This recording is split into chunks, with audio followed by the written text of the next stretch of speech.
নলবাৰী হাতী ইতিমধ্যে ব্যাপকভাৱে যথেষ্ট পঞ্চায়তৰ কামনা বিভাগৰ অসম ৰাজ্যিক গ্ৰামীণ জীৱিকা অভিযানৰ নলবাৰী ইতিমধ্যে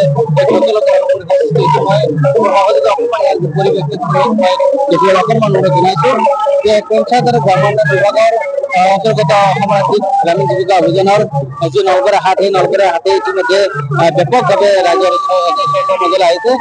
যোৱাবাৰৰ লগতে আগৰ প্ৰথমে ইতিমধ্যে 1 লাখ টকাৰ ইতিমধ্যে চাহ আৰু পিঠা পনা বিক্ৰী ইতিমধ্যে নলবাৰী হাটে যথেষ্ট ক্ষমতা লাভ কৰিবলৈ সক্ষম হৈছে। মোৰ সহযোগী দেখুৱাইছে যে বৰ্তমান যি নলবাৰী হাট সেই নলবাৰী হাটত পিঠাৰ আৰু ব্যাপক জনপ্ৰিয়তা লাভ কৰিছে।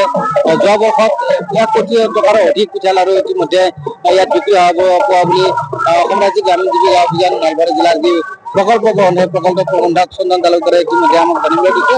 আমাৰ মাজত উপস্থিত আছে অসম ৰাজ্যিক গ্ৰামীণ জীৱিকা অভিযান নলবাৰী জিলাৰ প্ৰকল্প প্ৰবন্ধক চন্দন তালুকদাৰ ডাঙৰীয়া। আমি তেখেতৰ পৰা জানিব বিচাৰিম কেনেকুৱা ধৰণে এই নলবাৰী হাটৰ যি পৰিকল্পনা সেই পৰিকল্পনা কেনেকুৱা ধৰণে কৰা হৈছে আমি তেওঁৰ পৰা জানিব বিচাৰিম।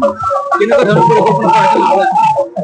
হয়, সঁচাকৈ এইটো এটা আনন্দৰ কথা যে আমি নলবাৰী ৰাস মহোৎসৱৰ লগত সংগতি ৰাখি আমি ইয়াতে অসম ৰাজ্যিক গ্ৰামীণ জীৱিকা অভিযানৰ জৰিয়তে নলবাৰী হাট ইয়াত আয়োজন কৰা হৈছে। আৰু ৰাস উদযাপন সমিতিৰ সন্মানীয় সভাপতি শ্ৰীযুত অন্তমল নেতৃত্বত আমি খুব সুন্দৰভাৱে নলবাৰী হাট আমি আয়োজন কৰিছোঁ। ইয়াত প্ৰায় 130খন বিপণীয়ে ইয়াত অংশগ্ৰহণ কৰিছে। নলবাৰী জিলাৰ 7টাকৈ উন্নয়ন খণ্ডৰ প্ৰায় 130টা আত্মসহায়ক গোট, বিশেষকৈ মহিলা আত্মসহায়ক গোটসমূহে ইয়াত অংশগ্ৰহণ কৰিছে। তেওঁলোকে হাতে বনোৱা কাপোৰ কানি বস্ত্ৰৰ পৰা আদি কৰি বা বেতৰ কুটিৰ শিল্পৰ পৰা আদি কৰি সকলোৱে কৰিছে। তাতোকৈ বেছি আকৰ্ষিত কৰিছে ৰাইজক যে আমাৰ ইয়াত প্ৰায় 10 লাখ আমাৰ ভক্তজনক আস্থান কৰিবলৈ প্ৰায় 70খন আমাৰ ইয়াত বিপণী কৰা হৈছে, য'ত অকল লাৰু পিঠা আৰু চাহৰ ব্যৱস্থা কৰা হৈছে। যে এইবাৰ আমাৰ লাৰু পিঠাৰ উৎসৱ খুব ধুনীয়াকৈ বাইদেউসকলে কৰিছে। আপোনাক সকলোকে নিমন্ত্ৰণ জনাইছো, আপোনালোকে আহক, নলবাৰী ৰাসলৈকে আহক আৰু নলবাৰী হাটলৈ এবাৰ প্ৰদৰ্শন কৰি আমাৰ মহিলাসকলক উৎসাহিত কৰক। ইয়াত নলবাৰীৰ আৱেগ অৰ্থনীতি সকলোখিনি ইয়াত জড়িত হৈ আছে আৰু বিশেষকৈ মহিলাসকলে খুব আগ্ৰহেৰে প্ৰতি বছৰে এই ধৰণে কাৰ্যসূচী কৰাৰ কাৰণে তেওঁলোকে প্ৰচেষ্টা কৰিছে আৰু আমি সকলোৱে লগ হৈ তেখেতসকলক আমি উদগনি যোগাইছো। আপোনালোকে আহক, অতি সুন্দৰ এটা পৰিৱেশত ইয়াত সাংস্কৃতিক অনুষ্ঠানো চলি আছে। আপোনালোকে ইয়াত আহি সকলোখিনি মনোৰঞ্জন কৰিব পাৰিব। লগতে খোৱাৰ ব্যৱস্থাও আছে। তামোল কাপোৰৰ পৰা আদি কৰি বাঁহ বেতৰ সামগ্ৰীও ইয়াত উপলব্ধ হৈছে।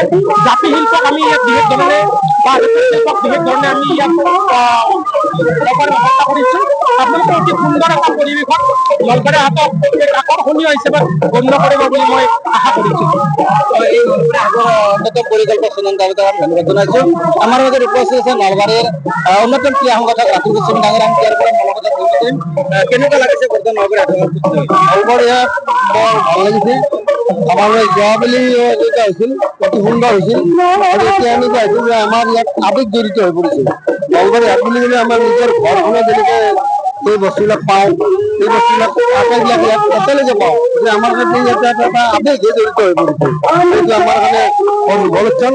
আৰু ইয়াত যিসকল মহিলাই আত্মসহায়ক গোটে কাম কৰি আছে অতি সুন্দৰভাৱে কাম কৰিছে। আৰু এই ক্ষেত্ৰত মই দেখা পাইছোঁ আমাৰ সভাপতি সুন্দৰভাৱে সকলোকে একত্ৰিত কৰি এই হাটখন আমাৰ এটা আৱেগত পৰিণত কৰিছে। তাৰ কাৰণে আমি আটাইকে ধন্যবাদ আৰু আমি এটাই আহিব লাগে, উৎসাহিত কৰিব লাগে। ইয়াত যি এটা পৰিৱেশ দেখিবলৈ পোৱা গৈছে যে পঞ্চায়তৰ কামনা বজাৰ অন্তৰ্গত ব্ৰেকআপ টি বুলি ইতিমধ্যে এখন সুন্দৰ চাহৰ উপৰি ইতিমধ্যে ইয়াত দেখিবলৈ পোৱা গৈছে। আৰু অকণমান আগতে ইয়াত যথেষ্ট গ্ৰাহকৰ ভিৰ আছে। আমি চাহ পুৰস্কাৰ তেওঁৰ পৰা মনৰ কথা জানিবচোন।